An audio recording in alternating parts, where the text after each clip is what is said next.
लिखा सोनी एक उम्मीदवार के तौर पर इस बार के 2024 के विधानसभा चुनाव में लेकांग विधानसभा क्षेत्र से बतौर बीजेपी टिकट के प्रबल दावेदार के रूप में चुनाव लड़ने जा रहे हैं। एक टेलीफोनिक साक्षात के दौरान एनी+ ईटानगर से उन्होंने अपने विजन के बारे में बताने के साथ साथ पब्लिक से खास अपील भी की। तो इस वक्त हमारे साथ है लिखा सोनी जी, जो कि लेकांग कॉन्स्टिट्यूंसी से 2024 का चुनाव लड़ने जा रहे हैं एज ए कैंडिडेट। तो सर, हमारे चैनल में आपका स्वागत है सर।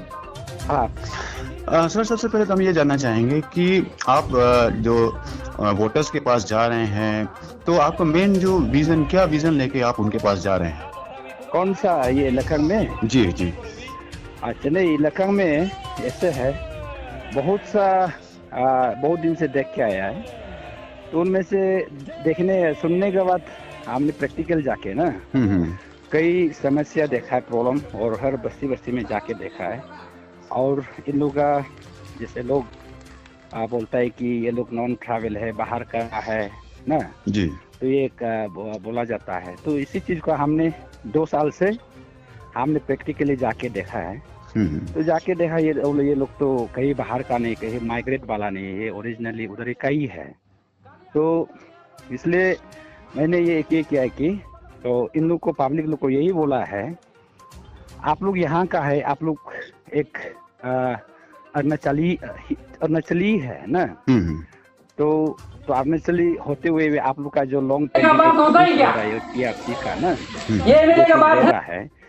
ये हमारा एज ए इंडिविजुअल हमको जो लगता है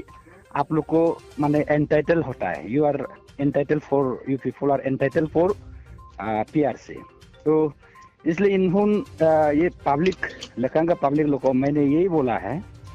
तो चलिए आप लोग का जो दुख तकलीफ यही बात के लिए, और भी बहुत समस्या है, तो इन सब बातों को आप लोग का आवाज को लेके मैं सही प्लेटफॉर्म, सही जगह पे मैं आवाज उठाऊंगा। तो इसलिए आप लोग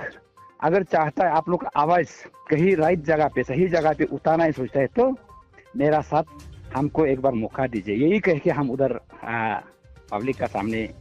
अभी फिलहाल घूम रहा है। सर, देखा जाए तो काफ़ी पहले से ये समस्या रही है, PRC इशू को लेके, LPC इशू को लेके काफ़ी बातें उठी हैं। जो भी वहाँ जब भी चुनाव होते हैं, आने को होते हैं, तो जो उम्मीदवार होते हैं वो इस बारे में काफ़ी चर्चा करते हैं, तो ये काफ़ी पुराना मुद्दा भी है। तो एज ए सीनियर आप सोशल वर्कर भी रहे हैं, काफ़ी समाज सेवी काम आपने किया हुआ है, तो आपका क्या किस तरीके से आप इसको, इनका जो ये मुद्दा है उसको आप सुलझाना चाहेंगे? नहीं, मैं यही है आपको अभी बताया है, जो PRC का इशू, उसमें बहुत लोग को मिसअंडरस्टैंडिंग, माने कि हम लोग का अरुणाचली लोग को ना मिसगाइड किया गया है, कराया जाता है, और बहुत कैंडिडेट आया गया, लेकिन इन कैंडिडेट जो PRC का बारे आने वाले को कभी भी इन लोगों ने चांस नहीं दिया है। तो इसलिए ये लोग का जो PRC इशू जो सही जगह में कभी भी उठाया नहीं गया है, और इसलिए है हम अगर कल को हमने पब्लिक लोग को यही बोला है, लखंग का स्पेशली लखंग, तो अदर देन माने लखंग को हम नहीं बोल रहा है, तो लखंग का लोगों को ये बोला है, आप लोग अगर हमको इस बार साथ देंगे, आप लोग का आवाज को सही जगह में उतारने के लिए, आपके लिए, आपका जगह, आपका बिहाफ में ना हमको फाइट करने देगा, तो मैं यही सबसे पहला मैं यही करेगा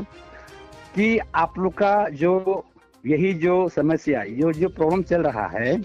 उसको मैं पहला दिन असेंबली में गवर्नमेंट का सामने रखेगा। देन देना नहीं देना गवर्नमेंट का ऊपर है। आज तक ये गवर्नमेंट असेंबली में लेके आया ही नहीं है, तो इसका कारण, और उसको फिर जैसे स्टेक होल्डर है अरुणाचल का ना, बहुत से स्टेक होल्डर लोग को, जैसे 26 ट्राइब है, उसका रिप्रेजेंटेटिव लोग, NGOs लोग है, और ये लोग को अवेयरनेस देना पड़ेगा, सेमिनार टाइप का पिटाक है ना, सारे जो अरुणाचल लोगों को एक माने सही माने चीज को बताना पड़ेगा, ये लोग किस तरीका से, कहाँ से आया है, कब से है, कहाँ पर है, क्यों ये लोग अरुणाचल में रह गया ना, कैसे होके अरुणाचल आया है, ये सारा चीज को सेमिनार का तरफ पे बिठा के ना, मैं अगर हमको इलेक्शन ये लोग इलेक्ट किया जाएगा तो हम सुलझेगा बोल के सब स्टेक होल्डर को मैं रिक्वेस्ट करेगा बोल के ना। सोनी जी, आप काफी लंबे समय से वहाँ पे घूम रहे हैं, जैसे कि आप का मैंने इंटरव्यू हम लोगों ने देखा, तो आप काफी लंबे समय से वहाँ रह चुके हैं। तो अब जबकि चुनाव नजदीक है तो आप जो है, आपको अगर ऑप्शन दिया जाए, आप सर कौन सी पार्टी के साथ जाना चाहेंगे? ये बात जो पार्टी का, मेरा अभी पार्टी किसी कौन सा पार्टी में क्या है किसी का तो दूसरा को हम बोल नहीं सकेगा, लेकिन मेरा अपना ही कह सकेगा। हम अभी फिलहाल बीजेपी एक्टिव मेंबर में हूँ और मैं कल एक एक्टिव मेंबर के नाते अपना पार्टी में मेरा कैंडिडेचर को मैं प्लेस करूंगा, मैं भी इंटरेस्ट हूँ बोल के ना जी, तो प्लेस करेगा और उसले नॉमिनेट करना नहीं करना ऊपर पार्टी का बात, पार्टी रहेगा, डिसीजन करेगा। तो सोनी जी, फाइनली मैं ये भी आपसे जानना चाहूंगा कि लेकांग में आपको क्या लगता है, वहाँ की हवा क्या है, कि अगर हम डेवलपमेंटल वर्क्स की बात करें तो आपको टॉप प्रायोरिटी कौन से सेक्टर को आप देंगे सर? मेरा जो टॉप प्रायोरिटी यही रहेगा। अभी जैसे ये बोला है, रेसिडेंट आइडेंटिटी जो क्लियर नहीं है जी, ये टॉप प्रायोरिटी होगा। जो स्टूडेंट यूथ युवा लोग जो है पढ़ लिख के अनएम्प्लॉय होके इंटरव्यू भी नहीं दे पा रहा है कहीं जगह में भी ना, तो यूथ के लिए हम ज्यादा प्रायोरिटी देगा जी।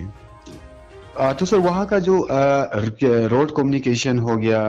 Electricity, then tourism and health and then education department की भी हम बात करें, इंफ्रास्ट्रक्चर की, तो वहाँ का जो ये सारी जो चीजें हैं, क्या आपको लगता है कि सही से डेवलपमेंट हुआ है इन सारी जगहों पर? नहीं, ये तो मैं पूरा बिल्कुल नहीं किया है बोल के नहीं बोलेगा, और करके जैसे गवर्नमेंट से इन सभी को करने के लिए फंड दिया गया है, कहीं कहीं किया है और भी उसको भी आगे डेवलप कराना है, तो आओ ये सब नॉर्मल प्रोसीड्यूर है, ये चलते रहेगा जी। तो सर वहाँ का जो सिटिंग एमएलए है तो वो भी बीजेपी के ही साथ हैं, तो आप भी अब बीजेपी से पार्टी टिकट की मांग करेंगे, तो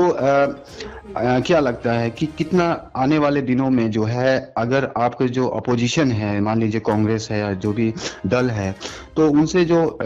फाइट जो होगी, इलेक्शन फाइट जो होगी, उसके लिए आपने क्या कुछ प्रिपेयर करके रखा हुआ है? नहीं, ऐसे